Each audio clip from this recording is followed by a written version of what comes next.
Actually, mas gusto nga ng Diyos na gamitin yung mga mangmang, kapatid. Bakit kamo? Kasi mas lalong nakikita yung glory ni Lord kapag yung isang mangmang nagsalita ng karunungan na nanggagaling sa Diyos. Ang ating Diyos na pinaglilingkuran, hindi po siya nagbabase sa iyong kakayahan, kundi nagbabase siya sa kanyang kakayahan.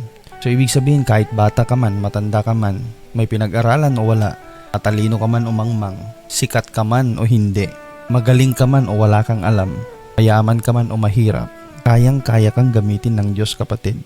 Kasi hindi yon ang tinitignan ng Diyos, kundi yung willingness ng tao na magpagamit sa Kanya.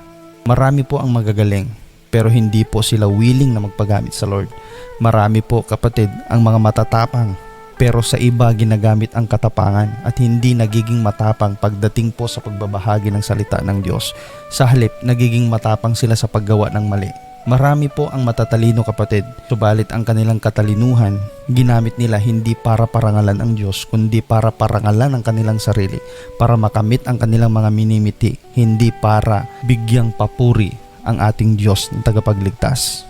Kaya yung mga nakamit po natin, kapatid, wala pong importansya yan sa Diyos. Kasi anytime, kaya kang bigyan ng Diyos ng wisdom, ng knowledge para sa ganun magamit ka niya. Actually, mas gusto nga ng Diyos na gamitin yung mga mangmang, kapatid. Bakit kamo? Kasi mas lalong nakikita yung glory ni Lord kapag yung isang mangmang nagsalita ng karunungan na nanggagaling sa Diyos. At saka sabi nga ng Lord, di ba? Ang karunungan ng mundong ito ay kamangmangan sa harapan ng Diyos. Kasi marami po kasi yung mga taong punong-puno ng karunungan, kapatid, pero walang pagpapakumbaba sa harapan ng Diyos. Ayaw ng Diyos sa mapagmataas. Gusto ng Diyos, nagpapasakop tayo lagi sa Kanya at nire-recognize po natin siya, anuman ang ating ginagawa, anuman ang ating sinasabi, anuman ang ating iniisip, anuman ang ating plinaplano.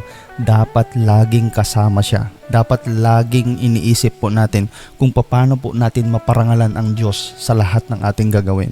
Kaya ako po ay naniniwala, kapatid, kahit gaano ka kamangmang, pag nandyan yung sincerity mo na magpasakop sa Diyos, na sumunod sa Diyos, na paglingkuran ng Diyos, nasisiguro ko, kapatid, bibigyan ka ng Diyos ng karunungan. Ang dami ko na pong kilala, mga pasang-awa, yung iba bagsak pa, hindi marunong magsalita sa harapan ng maraming tao, pero nung sumunod sila sa Diyos, nung tinanggap nila ang Panginoong Hesus sa kanilang buhay, gagaling nilang magsalita, kapatid. Hindi lang magaling magsalita, kundi punong-puno ng kapangyarihan, boldness na nanggagaling sa ating Diyos. Kaya wag mong questionin, kapatid, pag tinawag ka ng Diyos at hindi ka marunong.